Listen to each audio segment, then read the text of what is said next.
Well,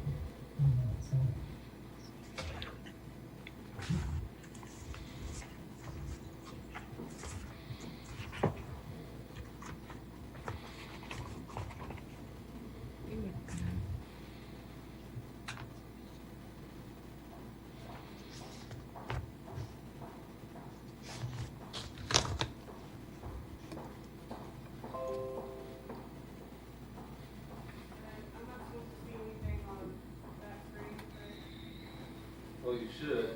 I don't know why it turned gray on us.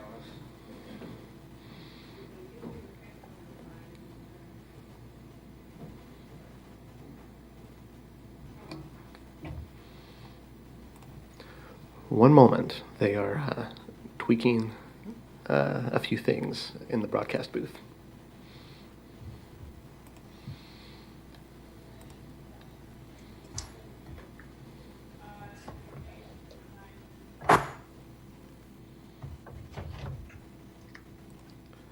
Looks like we have a call-in. Who would that be? Kyle, Hey, Kyle. sorry I'm late. Our email's down. We're a mess here. So more than all right. You haven't missed anything just yet.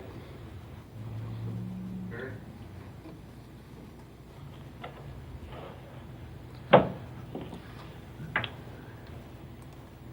we're good to go? Are we live? We're live. All right. Welcome to the September 10th CARES Act Stimulus Review Team meeting. Today on the agenda, we have the adoption of minutes from the September 3rd meeting. We have a report from Shannon Kingsley of application summaries. We also have discussion of the scoring matrix that is being developed and revised to help prioritize applications. And we also have an announcement about a special meeting on September 23rd. Before I toss it over to Brent Shelton, I'm going to go ahead and take a roll call just to make sure that voting members are present. Melody? Here. Jane? Here. Kyle? Here. Melissa? Here. Brent? Here. And Hope. Here. Fantastic. With that, I will toss it over to Brent to take us into the adoption of minutes. Thank you, Aaron, and welcome everyone to the September 10th, 2020 meeting of the Financial Stimulus Review Team working for Sedgwick County, Kansas, as we allocate CARES funds. We officially call the meeting to order, and this time, remind everyone that we are live streaming the meeting. In addition to being on Zoom, we'll be on YouTube and Facebook. This is to ensure compliance both with the Kansas Open Meetings Act and to ensure that we have a fair, open, and transparent process for all interested applicants that may wish to pursue CARES Act funds for our public health and social service agencies that have been affected by the COVID pandemic. Roll has been called, so at this time, I would seek to have a motion to approve the minutes for the meeting of September 3rd, 2020 for this organization. Move to approve the minutes as written and reviewed. Second. Been moved and seconded to approve the minutes from September 3rd, 2020. All in favor signify by saying aye. Aye. Aye. Any opposed, same sign. Minutes are approved. Before we get into new business, I would just ask if there are any announcements or any other items that anyone from the committee would like to bring up this morning. Send more applications. I I heard there were 80 applications and we've gotten we haven't even gotten half yet. So we really need those. Right. Jane, Shannon and I are working on getting more of those to you. I sent about a dozen last night for you to review. I know. So Expect It's more. only- Yeah. Expect more shortly. What's the holdup? Jane, I don't think there's actually legitimately 80 applications. Oh, they're not. Some of those we had to reroute. Some of them were duplicate. So I think we've been through most of them. We probably have maybe a dozen left to go through. Oh, okay. Well, I heard Lindsay on TV yesterday say there were 80, so that's why. Okay, well, I don't want to, I'm sorry. I'm just off the top of my head. I don't think there's that many that we haven't pushed forward. But I'll check that today. Okay. Well, good. Thank you. So We've then, had Shannon, what would you put the number at? Can I get back with you on that? Certainly, yeah, that's fine. I don't want to throw a number out there that's not accurate. I just visually, I don't think looking at it recently, there's not that many that we haven't been through, at least as far as Cassandra and I are concerned in the risk assessment part of it. So No problem. Anything else before we jump into new business? Not, then I would, I'll give this over to Shannon. I think she wants to visit with you a little bit about the overall, the application summary report that will show you some more details about the applications and requests that we received today.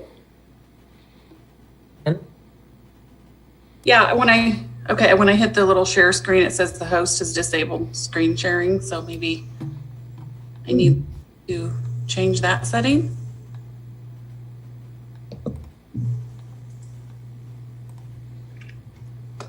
Host disable participant screen sharing. Well, and while she's doing that, I just want to confirm there are 85 listed in the system for public health and social services, although I think, as Shannon said, some of those are going to get rerouted. And the rerouting means that they're, excuse me, says that they're going to go to other vehicles or other. Business or something like that, where maybe the better opportunity for them is.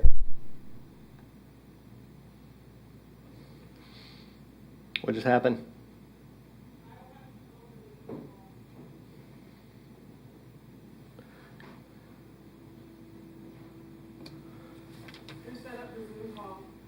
I did, but like the computer just shut down. It looks like.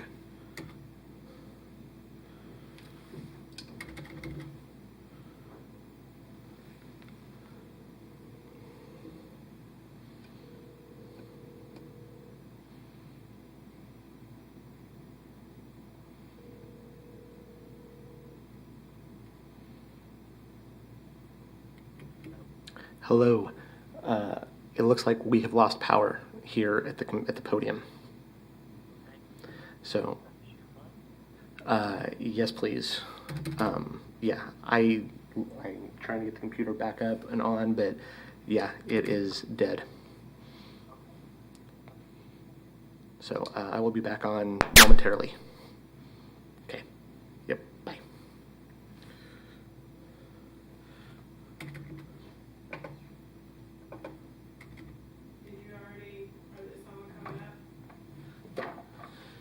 Ooh, no, but hang on 1 second.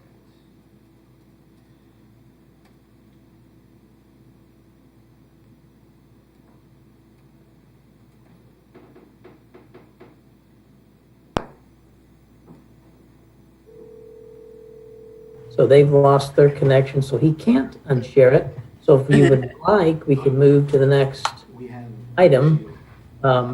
We could talk about the scoring matrix, Oh, hang on 1 second. but Aaron's going to need to share that as well. Mhm. Has it changed since what we had? There were a couple of changes, some comments that we received Yeah. involved making some changes at the top. On the first two items that dealt with alignment with the county strategic plan. We had a couple of points for whether the program or the agency served a historically disadvantaged or at-risk population, and another couple of points based on the number of people that were affected. And so what the attempt with that was to incorporate what we heard, which was one, to do some weighted scoring toward the historically disadvantaged or at-risk populations. And then the second thing, in terms of numbers of people affected, the idea there is to look at the effectiveness of the program. As Melody talked about, if we serve those historically disadvantaged groups, sometimes there are ripple effects or more community benefits because we're keeping people from becoming homeless because they're right on the edge, or we're keeping people from going into some sort of another, needing other social services can take care of this need. So that was kind of the attempt at determining maybe some additional weighted scoring for its effectiveness. And then also looking at whether it is whether kind of the numbers of people of effectiveness in terms of how many people it's serving. So if we had, for instance, $1 million request that would take care of the needs of 5 people, that is definitely not going to be as effective as one that's for the same amount that affects 500 people. Just, kind of an obvious thing. So we're trying to incorporate those two things. And so we did wordsmith that a little bit. And as soon as Aaron's back live, I think he can provide that information. But Those does the application indicate how many people they will affect? Some of them in their narratives have picked that up, but the application doesn't really specifically say how many people they affect. So it's kind of a subjective thing on our part if they don't provide that information, but we were trying to weigh targeting and getting everybody. So that's kind of the And can we review what is the definition of a disadvantaged and at risk? there's a It talked about that last week, I think. couple of things. One, there is a definition that basically if a group has been historically disadvantaged, whether it be race, gender, national origin, there are a number of different factors.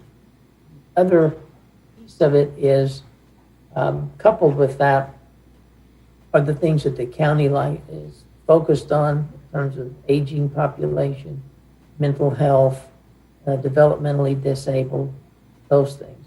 So as we're focused on those specifically with resources, as well as the other things that are Okay. groups that have been historically disadvantaged. Thank you. Brent, this is Melissa. Can I follow on Sure. with questions about this item? Mhm. Last week, we focused specifically on race and ethnicity. That's what a number of us were commenting on, which is one piece of the historically disadvantaged definition. Right. So one of the things I'd like to throw out for group discussion is if we want to explicitly say that we want to make sure that dollars go to agencies that are serving minority groups and ethnic minorities. And actually, Dr. Walker, that one of the questions that, one of the points that I made in the, with my edits, and I have to be able to move this box in order to,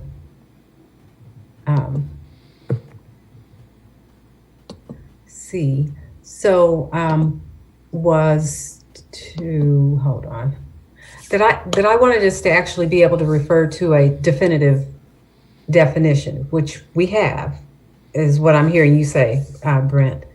I would like for that to be clear, so that individuals are not trying to figure out who these historically disadvantaged and or at-risk population is.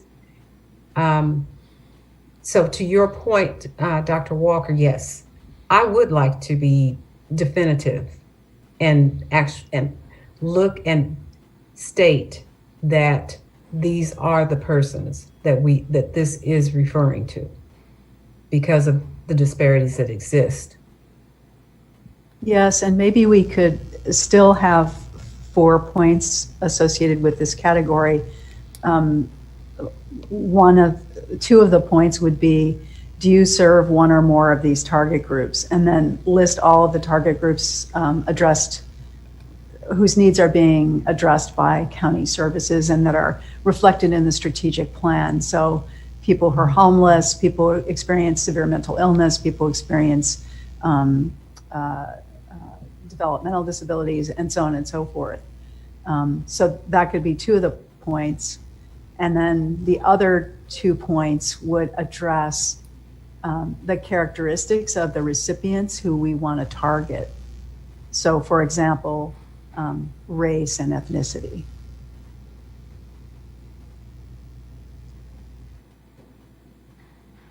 Mm-hmm.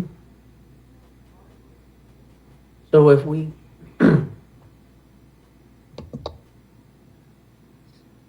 let me see if so there would be a list of greatly disadvantaged groups, which would be, those are typically along racial or other lines, and so we list those groups. Then have county focused, aging, mental health, so forth. Those are the list of populations that the agency serves, that they would check those off, and then we give them some scoring for that. Yeah, and they don't get bonus points if they serve more than one targeted population. In other words, the agency has to do is serve one. So Okay. individuals who experience severe mental illness, or seniors, or, right? Got it. Okay.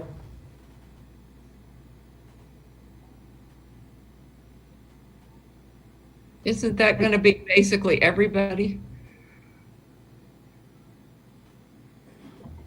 In terms of services, no. Who Agencies, they target their services to, you mean? uh-huh. Okay.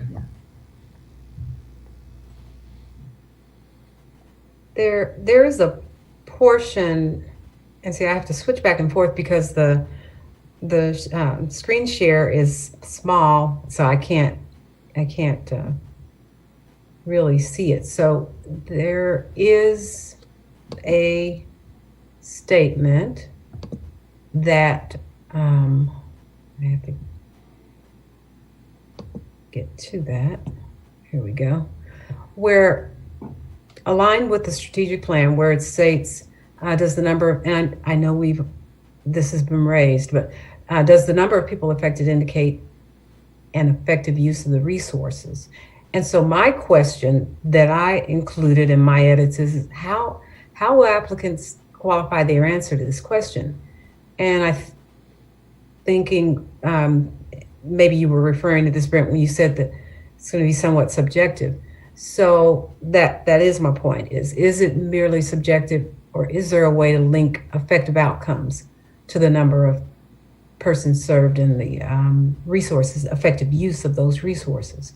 Because that's really the way that we are able to maximize positive outcomes on this, as opposed to just simply saying you served X number of people. Mm-hmm. I'm sure there is. I don't know how to do that. I mean, we'll have to just ask for that information, I think. What the federal government does when it funds services increasingly, because there just aren't enough dollars to go around, is to target the most chronically in need. So people who experience severe mental illness, right? Or individuals who meet the eligibility guidelines to be served by agencies that are providing services through the CDDO, or public health services, for example. So you could borrow the federal language and use the word chronic, or think along those lines if you wanted to target. I don't think the number of people served is a good metric. We want to serve the, direct the dollars to where the need is the greatest and where the dollars will have the biggest impact on mitigating eviction, mitigating going off your medication if you experience severe mental illness, mitigate a number of things, and promote service engagement. One of the big problems right now is that people aren't getting services because agencies don't have a way to deliver them, which means that persons served are either staying in place or going backwards. That's not good. And along those lines, Melissa, I'm thinking that communication is crucial also, because some sectors of our community, some of those quote unquote high risk sectors or high risk populations, those that are most at risk of being impacted adversely, simply do not have access to the same, it's more difficult for them to receive the information. And even as a county and as a committee, we experienced this when we were talking about how to get this information out to those who most need it. So communication, I think, is also crucial in terms of appropriately and most effectively addressing which would be the mitigation of the fallout that COVID has presented. Yeah, I like your phrase, most at risk of adverse impact from COVID.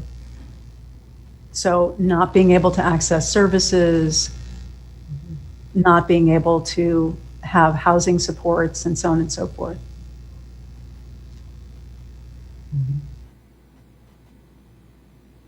Yeah, we're seeing that play out on a national scale now.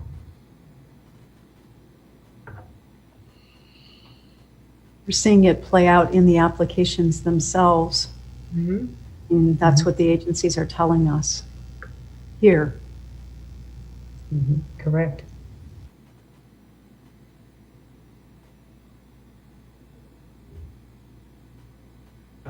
And I don't know if you all can see my screen. This is Lindsay, but I have the county strategic plan pulled up. And so a primary theme throughout this is unserved or underserved communities, and it brings it up within the context of public safety for those who, I'll go back up to that portion. But there are a number of categories that they focus on for mental health, substance abuse, changing population demographic demands. Scrolling down into human services, it focuses on public health, mental health, older adults, and individuals with developmental disabilities. And then public works doesn't apply, culture and recreation doesn't apply. But this is available out on the county's website under the county manager's area. For anyone who's interested in looking at this more in depth, but it has some specific strategies and specific target audiences. And so I know this was something that you all and the commission had indicated as a priority. So this may be something, and it absolutely speaks to the communication element that you've been speaking to as well. So I just wanted to make sure you knew that this resource was available. I'm glad you mentioned public safety. I've been thinking about public safety a lot. So how can we use these dollars to reduce the impact on individuals and also on public safety, assuming that the virus continues after the first of the year, which is another reason to target the dollars that are serving underserved populations and people who experience the things that this document describes. Public safety is not equipped to deal with all these populations.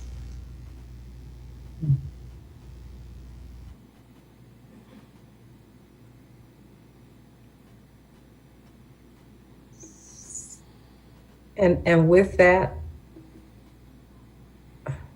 how do we better assist in that? Or how does the county better assist in that? Is a question I would have. I think by funneling money to frontline agencies that are dealing with these populations now, and have credible plans for continuing services that prevent people from becoming homeless or committing crimes associated with severe addiction problems, or those. I mean, if you think about any one of the populations that these agencies serve, you can imagine a public safety implication for it if the individual isn't engaged in services.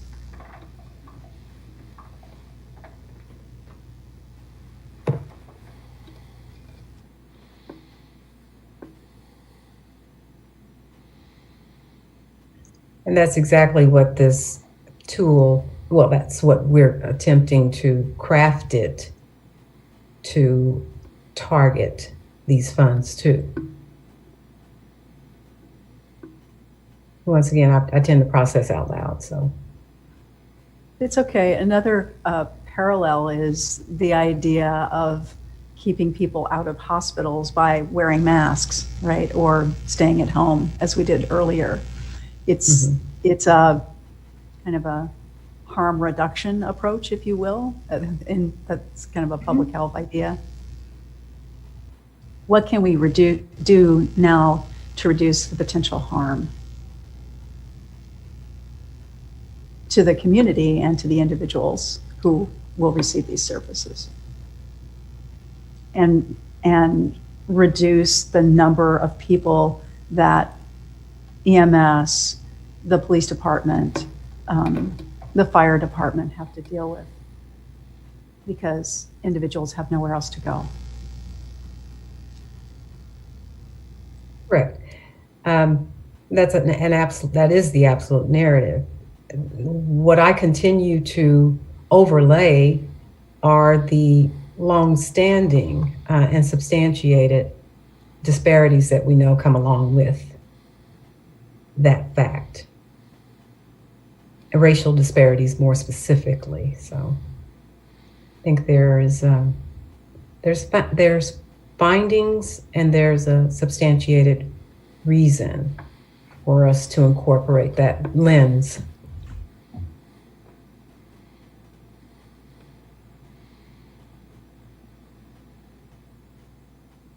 Let me give an attempt here to summarize what I think I've been hearing, made some notes, and see if this is getting close to capturing it.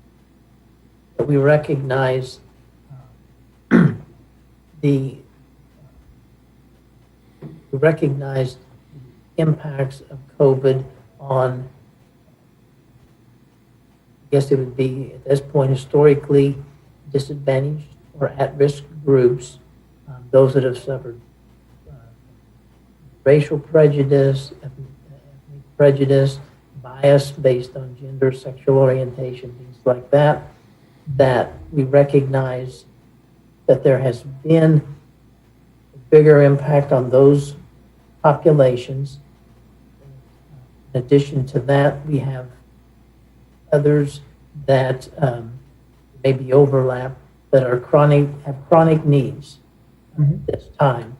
Those that suffer from mental illness, seniors, our aging population, those with developmental disabilities, homeless, uninsured, people with addiction issues.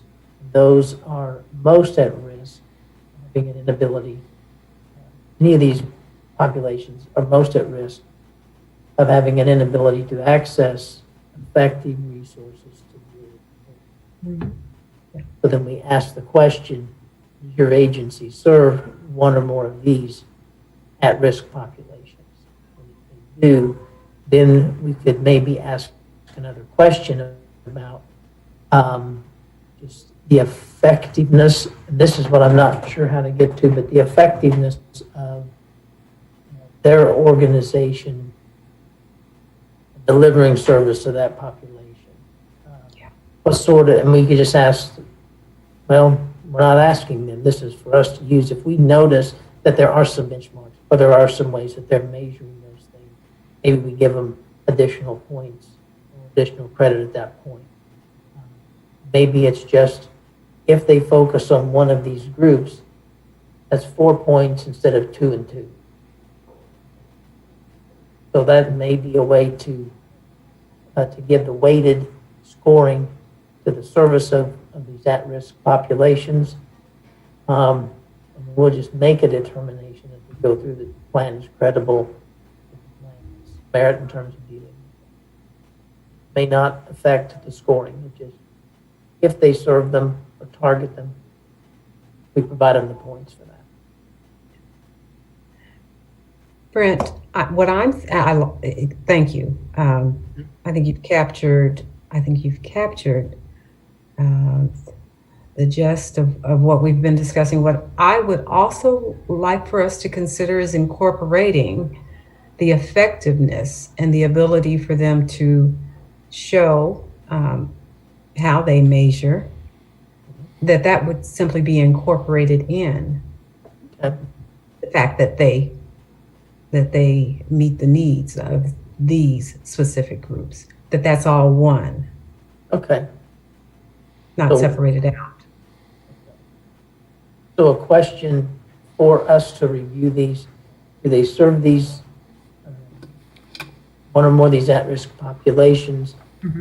See effective measures, effective outcomes to indicate the effectiveness of the organization. Put it in there at one, and so if they serve the population and it looks like a good program, then they would get points for that. Or do you? I guess the question is, do we split them or not? Did they serve it? And we want to see how effective they are as an additional aspect of this, or do they serve it and they're effective, and then we assign from 1 to 4 points for that?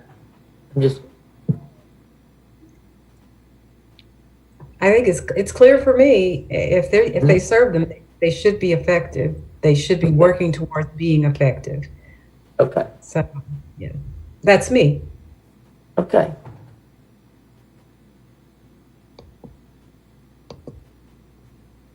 So do they Brent, effective- this is, go can ahead. you say that again, what you just said? I'm a little confused about how you're splitting it. About how I'm splitting it? I guess Yeah. what, it's, do they serve a targeted population? That's a yes or no. We list them. If they do or they don't, they get the points.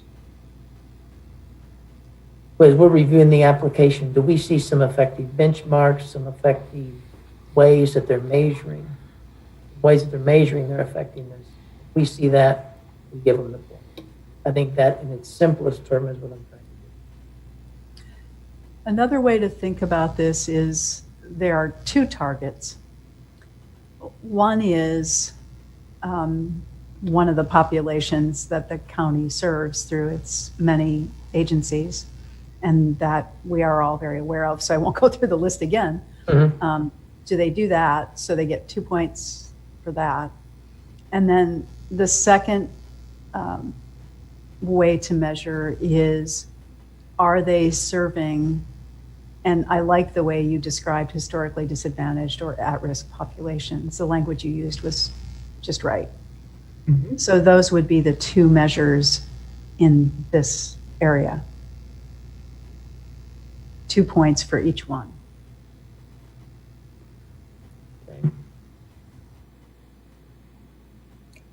So it sounds as though,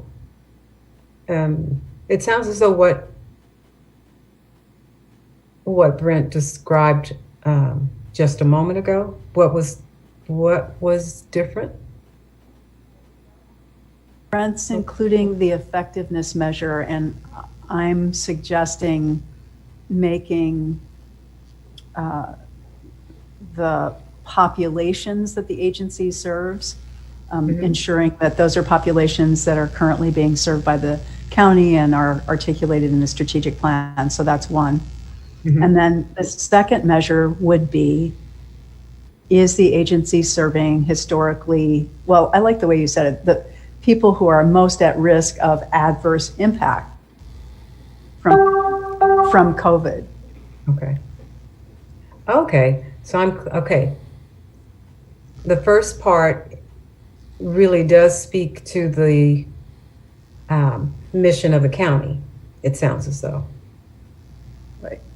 And then the second part focuses it on those that are most at risk of being impacted disparately. Okay. Right. And then that's the way we get at race and ethnicity and income and so on and so forth. Yeah, I get it. I just want to add that if you're going to clarify the definition so people are very clear. Right. Okay. We will list and clarify. There's some definition or some guidance in also on some federal government publications. So we can pull some of that language in, as Dr. Walker suggested, seen some of that. And I guess I want to make sure that if we provide a list, it doesn't mean that don't hit one of those, but they hit another that fit, that we would exclude them. So something like including that list of things. I think we're pretty all-inclusive, but we can wordsmith that and get that out to you later today. And have that ready to go. Very good.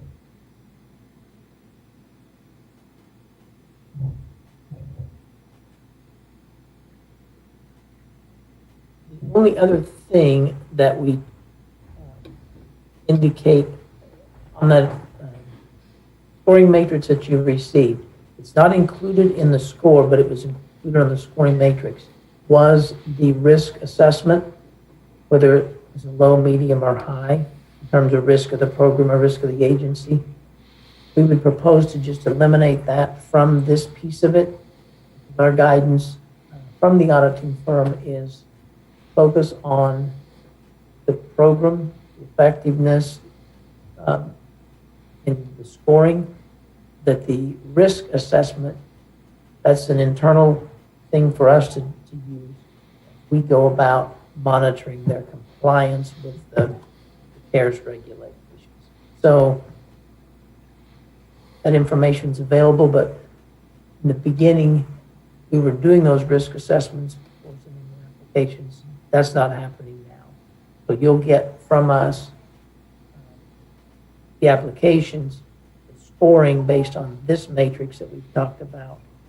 But the committee needn't be concerned whether it's a high, medium, or low risk, because we're going to do things to mitigate the high risk as we make sure that they comply, they provide us with the right documentation. So that would come off of the matrix as well. Yeah. That's for Shannon and Cassandra to split hairs over. Going through that process. So you're saying it's going to all be in one? Is that what I'm hearing? Risk assessment, this committee doesn't need to be concerned with whether it's a high risk or a low risk application or program for compliance with the CARES Act. We'll be doing that internally. If they're a high-risk applicant, we're going to say, then you must comply with these things before you do. You guys will say, it's a great program. You recommend the award, the commission makes the award. They may have to provide a little more information than a low-risk applicant would have to provide for the funding would occur. That's all. So it's just how we internally make sure that they're compliant. One last thing in terms of the award that needs to be. So with this new risk assessment, yeah, I just answered my own question. We are going to look at everyone at the same time. So That's right. no need to go backwards. Yeah, got it. Right. Yep.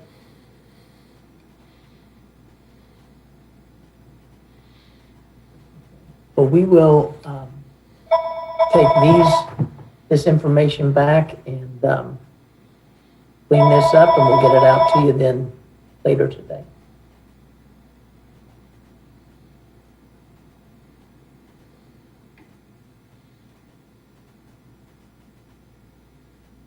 Let me give this over to Shannon now, and she can speak to this summary report of applications, get an idea of what we're seeing at this point, total overview of all the applications. Okay, I'll try this again. Okay, it's gonna work.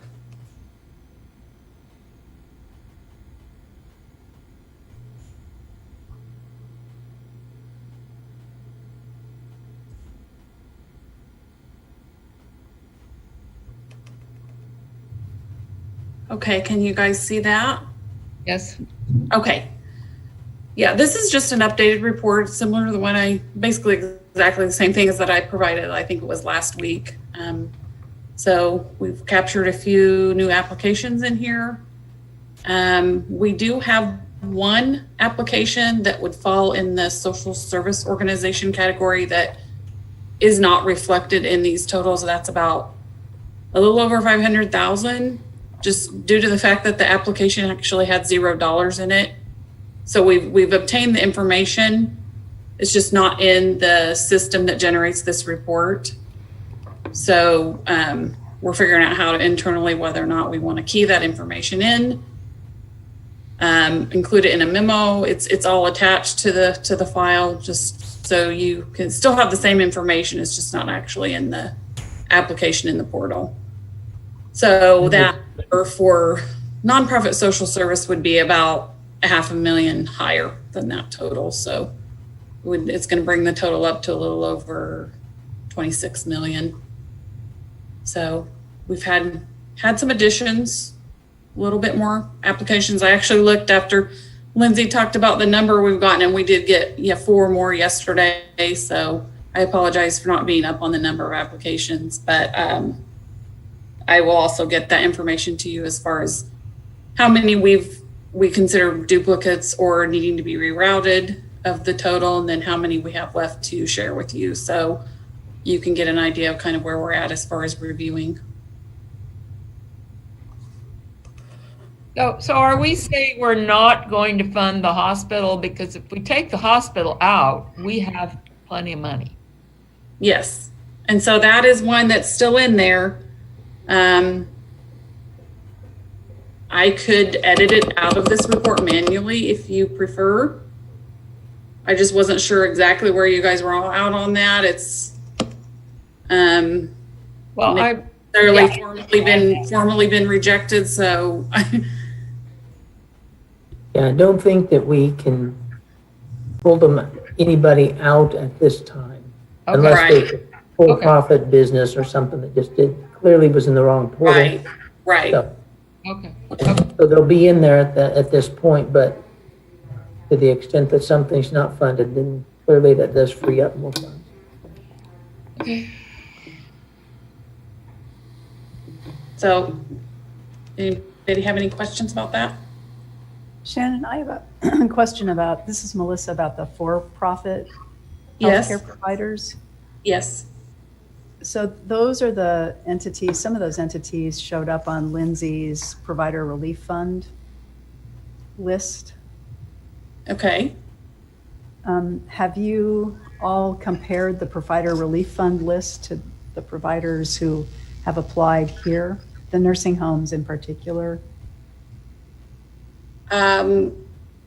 We can do that more thoroughly for sure. And that would definitely be something we would want to do.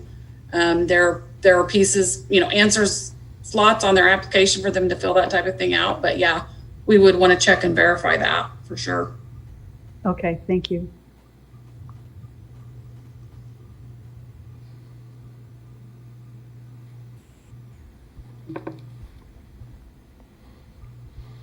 Any other questions? And I guess, would you guys like this? Do you want more like this, more reports like each week, or is this helpful?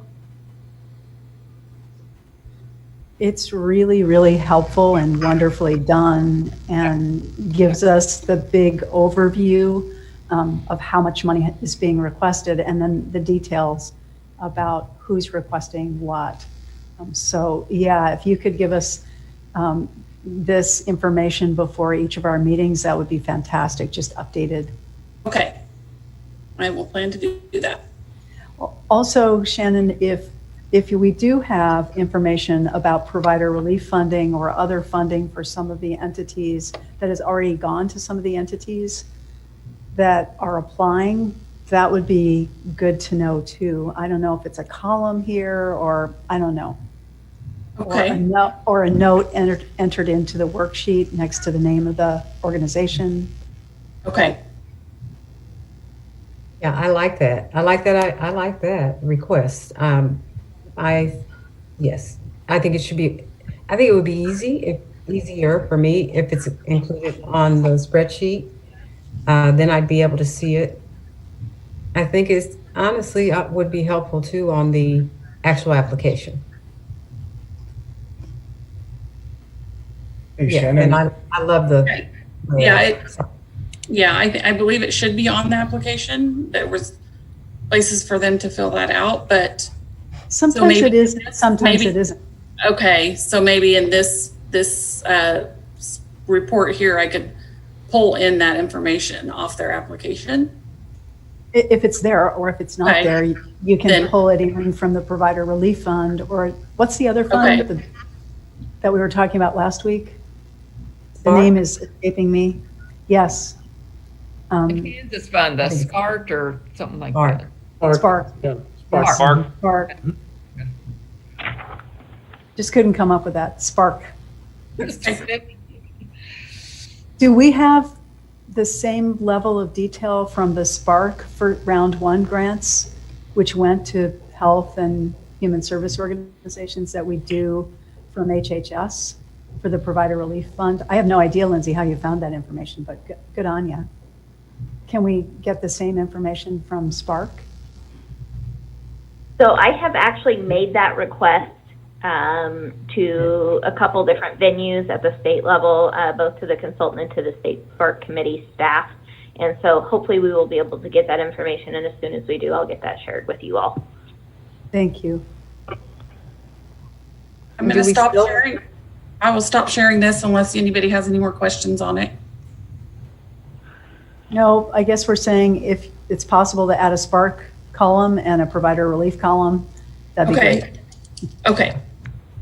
Shannon, this is Kyle, on this chart, we funded a few of these already, right? Am I off there? Are those can you highlight those or something? Yeah, I can do that. So we can know, here's the ones that are funded, not just total amount sought. We haven't funded anybody yet. We've made recommendations for some of the applications, but it would be good to have a column indicating what the recommendation was. But we haven't Sure. formally presented that to the BOCC, which is probably good because we might want to make adjustments. Yeah, I really don't want to spend so we're going to rehash the ones we've already recommended.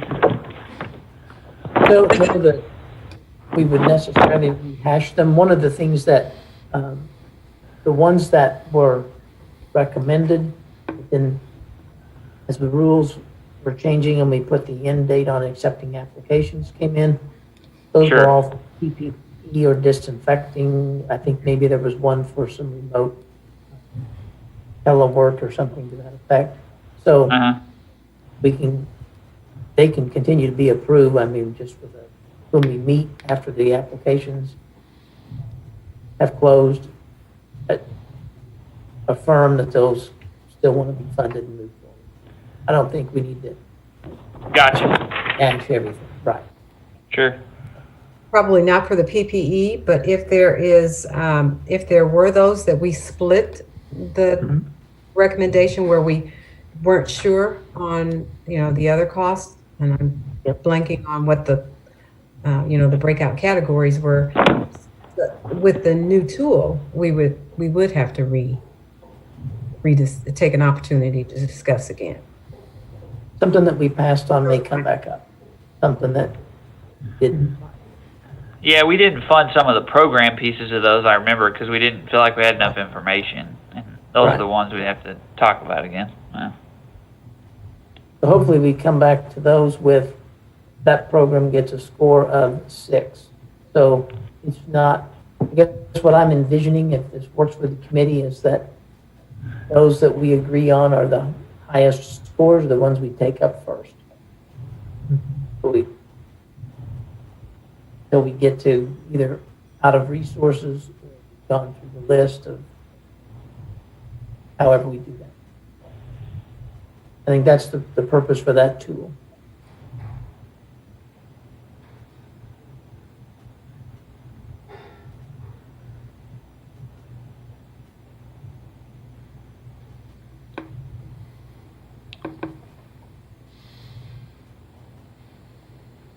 Anything else on this spreadsheet?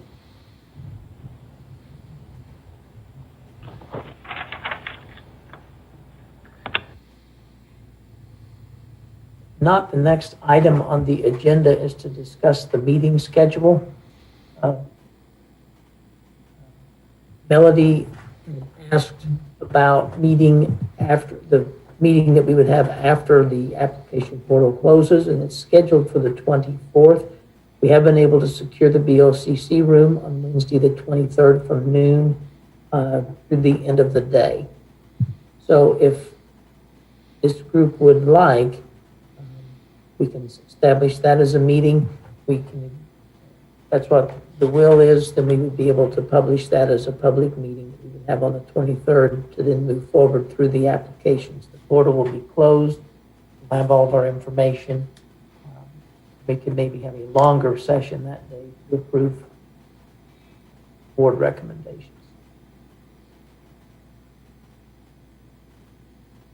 I just want to take an opportunity to say I appreciate board members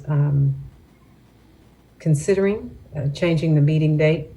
I know it's an important meeting, and I definitely wanted to be able to avail myself for the full period of time. So thank you. So that would be noon to 5? Is that what you said? That's when we have the room, but something like that to ensure that maybe we can get through all of them at that point in time, because we've done a lot of groundwork leading up to it. I'm on the optimistic. You are optimistic, Brent. Gosh, it's going to be a marathon. Because go ahead, Melanie. No, you go. Well, because when we've done these, a lot of these are really not very well written. So we always have questions. Can we send those to you ahead of time so that a lot of those questions can get, so we could move this process along? Yes, absolutely. I think that would help if I think we're all gonna, to some degree, have the same questions. Right. So, Aaron, are you the point of contact for receiving those questions? Shannon, do you? And if we would know what other people ask, that would help, maybe. Yes.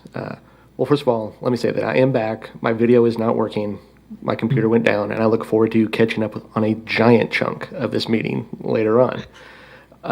But yes, if you wanted to send those questions to me via email, that would be great.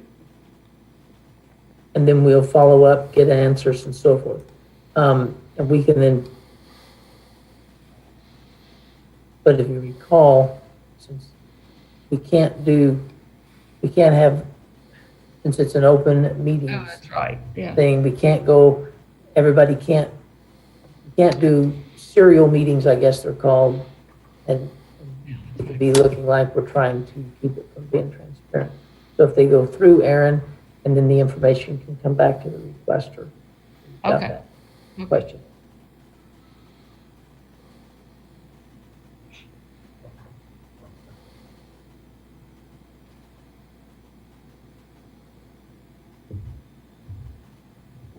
Okay, so we will schedule the meeting for the 23rd.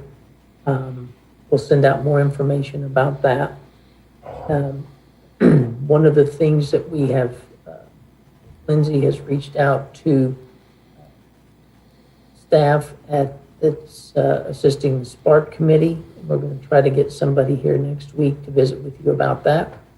And so those will be some time to ask them specific questions about the type of funding that they have done, how our stuff will line up with that. And so have that information a week prior to making the meeting for the award recommendation.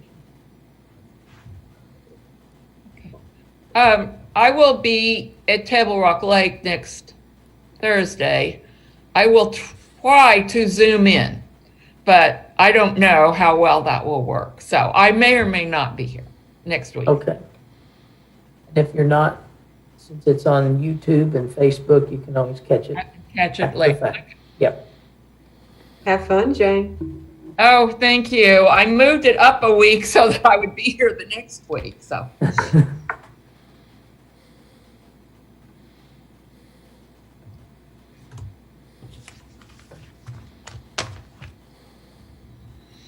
Anything else this morning to come before this committee?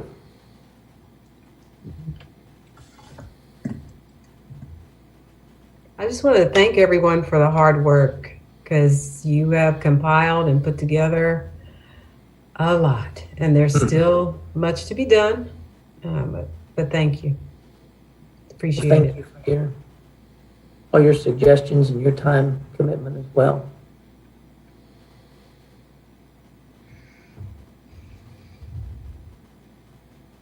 Well, if there's nothing else come before the board, I guess I would entertain a motion to adjourn. hey, I'll go start printing applications. All right. I'm going to wear my printer out. Very good. Well, I'll move to adjourn. okay. Second? Moved and seconded to adjourn the stimulus review team meeting. All in favor, say aye. I Aye. Opposed, same sign, and it sounds unanimous. So we will see you all next week. And thank you again for your